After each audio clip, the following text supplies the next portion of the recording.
Hey, welcome back to my channel. My name is Kayla. I like to tell scary stories I find fascinating on the internet. So if you're interested in that type of content, hit the subscribe button, hit the like button, and hit the notification bell so you'll be notified when I post more videos. And I'm just gonna get right into it. And there's two stories, so continue watching after this story. It is called The Girl in the Mask. The Girl in the Mask is a scary Halloween story about a young girl who asked her babysitter for ice cream. There was a little girl named Holly who had just turned 6 years old. One Halloween night, her parents decided to celebrate their wedding anniversary by going out to a nice restaurant for dinner. Because it was Halloween, they had trouble finding a babysitter for their daughter. Eventually, they called a teenage girl named Jessica, who lived down the street, and asked her if she could babysit for them. When Jessica arrived, the parents gave her their phone number, and told her to call them if there was an emergency. After they left, the babysitter fixed Holly some dinner and then sat down on the sofa to watch TV. When Holly finished eating, she asked, "Can I have some dessert?" "Okay," replied Jessica. "What would you like?" "Ice cream," said Holly, smiling ear to ear. The babysitter got up and searched through the fridge. "I can't find any ice cream here," she said. "It's in the freezer in the basement," said Holly. Jessica opened the basement door and flicked the light switch, but the lights didn't turn on. She carefully made her way down the creaky steps into the basement. She eventually found the freezer and lifted the lid. As she took out a tub of vanilla ice cream, she happened to glance out the window. In the darkness, she saw a little girl with long blonde hair standing outside. The girl had a red t-shirt on and was standing with her back to the window. Jessica couldn't see her face, but she noticed that the girl was wearing something black on her head. The babysitter didn't pay much attention. It was Halloween night, and there was a lot of children wandering around the neighborhood. She made her way back upstairs, put some ice cream in a bowl, and placed it in front of Holly. The little girl made a face. "Can I have some chocolate syrup on it?" "Okay, where's that?" "In the basement." Jessica dutifully made her way back into the darkened basement. As she was searching for the chocolate syrup, she glanced out the window again. The little girl was still standing there, but this time she was facing the window. It was black with red. Jessica saw that she was wearing an unusual mask. It was black with a red trim, and the mouth was covered in large, sharp, white teeth. It gave Jessica the creeps. The babysitter retrieved the chocolate syrup and walked back up the creaky stairs. In the kitchen, she poured the chocolate syrup on Holly's ice cream. "Thanks," said Holly. "Can I have some candy with candy sprinkles on it too?" "Let me guess. They're in the basement." "Yeah," giggled Holly. The babysitter headed back downstairs into the darkened basement. As she rifled through the cabinets, she looked out the window and saw the same little girl in the mask standing outside. I'm all off center, sorry I'm all crazy over here. This time the child was holding a knife in her hand, a large knife in her hand. Jessica became very uneasy. She tried to rationalize it. Perhaps it was a part of the little girl's costume. However, it seemed odd that a child's parents would allow her to go around at night armed with a knife. Shuddering, Jessica found the candy sprinkles, ran up the stairs, taking them 2 by 2, anxious to get out of the basement. "Thank you," squeaked Holly, as the babysitter shook the candy sprinkles on top of her ice cream. "All it needs is the cherry on top." Jessica stared at Holly in irritation. "Are you sure that's all it needs?" "This is the last time I'm going into that basement." "I promise," squeaked Holly. The babysitter slowly descended into the darkness and opened the cabinet and found the cherries. Looking out the window, she noticed that there was no sign of the creepy little girl in the mask. Jessica breathed a sigh of relief. She was glad the girl was gone. The whole situation was beginning to freak her out. She picked up the package of cherries and climbed up the stairs for the last time. As she entered the kitchen, she was greeted by a horrible sight. Holly lay face down in her bowl of ice cream. A pool of blood was spreading out around her on the table. Her little throat had been sliced open. Jessica screamed and dropped the chairs, and she ran into the bathroom, locked the door behind her before dialing 911. She sat on the floor, tears streaming down her cheeks, desperately waiting for the police to arrive. After what seemed like an hour, she heard sirens outside and the sound of the front door being broken down. A policeman's voice called out to her, and she unlocked the bathroom door. The police searched the house, but there was no trace of any intruder. A few minutes later, Holly's mother and father arrived. They were horrified to see their young daughter's corpse being carried out by on a stretcher. The father sat on the steps, his head cradled in his hands. The tearful mother approached Jessica.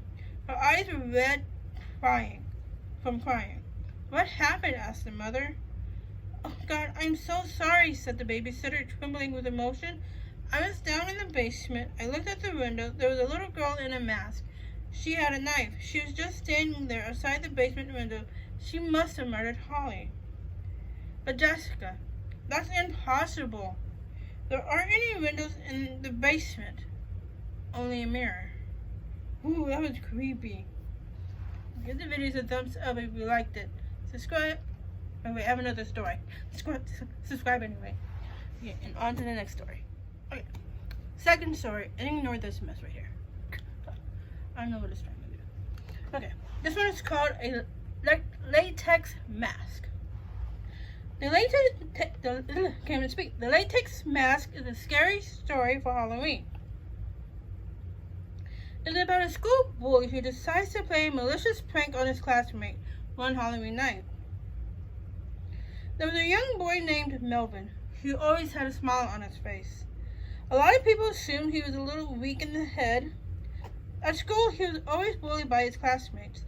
They thought he was stupid and delighted in playing nasty tricks and malicious pranks on him. Despite being the butt of all their jokes, Melvin still tagged along with the other boys, hoping that someday they would accept him. All he desired in life was their friendship. But they just rejected him, treated him like a fool. While he was constantly bullied by most of the kids in his class, the ringleader was a boy named Tyrell. He was especially mean to the smaller boy and never missed an opportunity to humiliate Melvin in front of the whole school. Tyrell often punched and kicked Melvin just for fun. Sometimes he even encouraged other kids to beat Melvin up, just so he can watch and laugh. Whenever the other kids called him names and taunted him, mocked him, or played tricks on him, Melvin would just smile or give a weak laugh.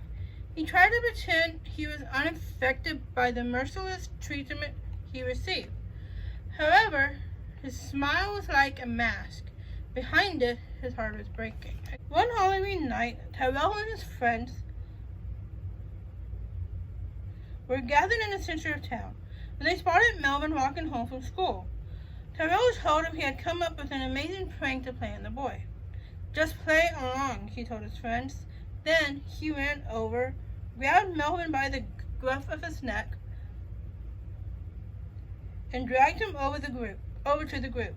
"Tonight we're going to dig up a corpse," Tyrell announced, "and you're going to help us."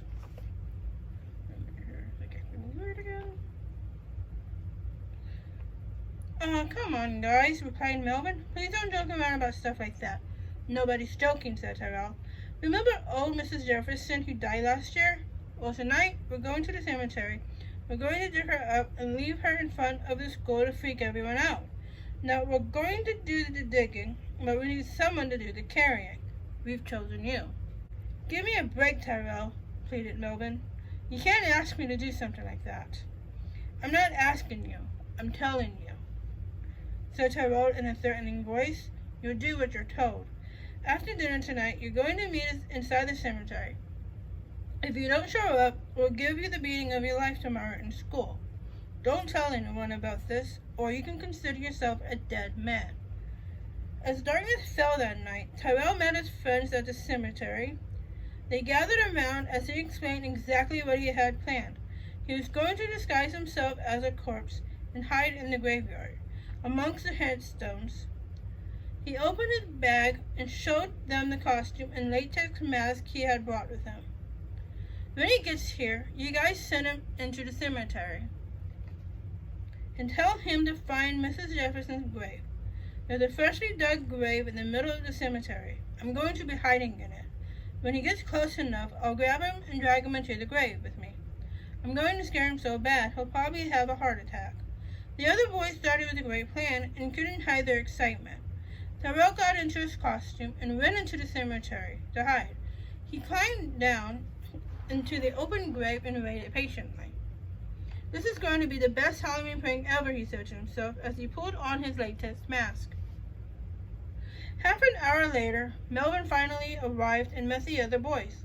At the entrance of the graveyard, he was smiling as usual.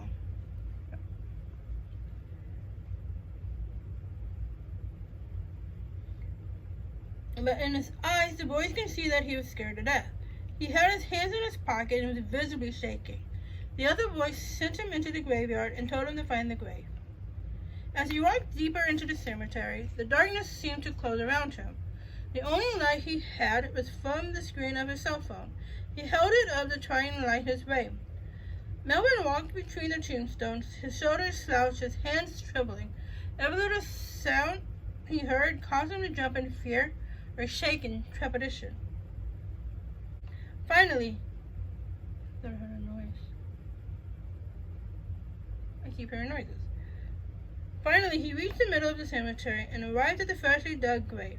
As he cautiously approached the headstone to read the inscription, a hand came out of the grave and grabbed him by the ankle. Melvin let out a cry, and suddenly the hand dragged him down into the grave. Melvin lay on the bottom of the hole, coughing and spluttering. Wiping the mud from his eyes, he saw a horrible sight. There was a corpse standing over him. Its face was pale and wizened, its eyes were sunken, and its skull was cracked. Melvin struggled to his feet and pulled a large knife out of his pocket. Tyrell was horrified. Wait, don't stab me, he shouted, retreated quickly. Why not? Asked Melvin. In a panic, Tyrell fell backwards and became tangled in his costume. Melvin towered over him, brandishing the knife. The blade glinted in the moonlight. Wait, you don't understand, Tyrell cried, desperately tearing off the latex mask. It's me, Tyrell. We were just playing a prank on you. Melvin continued to advance on him, clutching the knife tightly, raising it above his head. You're the one who doesn't understand, said Melvin. His voice was suddenly cold, and his face was twisted in rage. I knew it was a prank all along. Is that it? Alright, well, good for you, Melvin. Hope you guys liked that creepy little story. Give it a thumbs up if you did. Subscribe. Hit on the notification bell so you'll be notified when I post more videos. And I'll see you next. On to the next.